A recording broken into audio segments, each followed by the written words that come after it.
Next, but first time for Countdown's number 2 story, tonight's worst persons in the world. The Bronx, Billo the Clown, quite the blow-up when the New York Times mentioned him in passing in an editorial decrying the racism inherent in anti-immigrant politicians and their media toadies like him.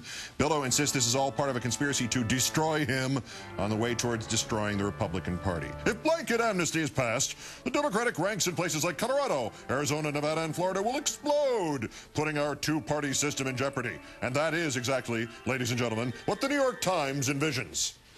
Billo did not mention Karl Rove's oft-stated claim that he'd established a, quote, Republican majority, a permanent one, and he used as an example of the elimination of the two-party system, California, where he says, the Dems control power, which is why the last Democratic governor of that state was recalled by the electorate.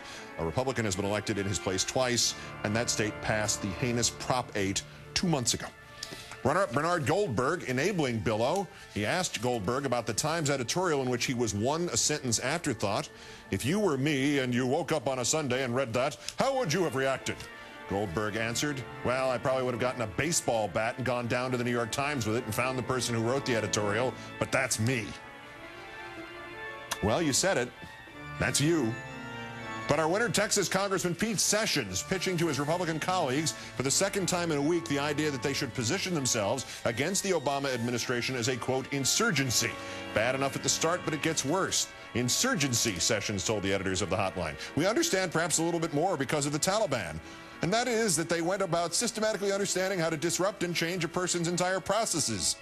Suddenly, Sessions realized he was suggesting Republicans think of themselves as car bombers. I'm not trying to say the Republican Party is the Taliban. The rational thought lasted but a second as Sessions resumed. We need to understand that insurgency may be required. Later, he was asked to clarify his statement, and he insisted, I simply said one can see that there's a model out there for insurgency, which is when an aide interrupted him and led him away, which was quite a trick considering that by then, Sessions had both feet and the better part of one of his legs in his mouth.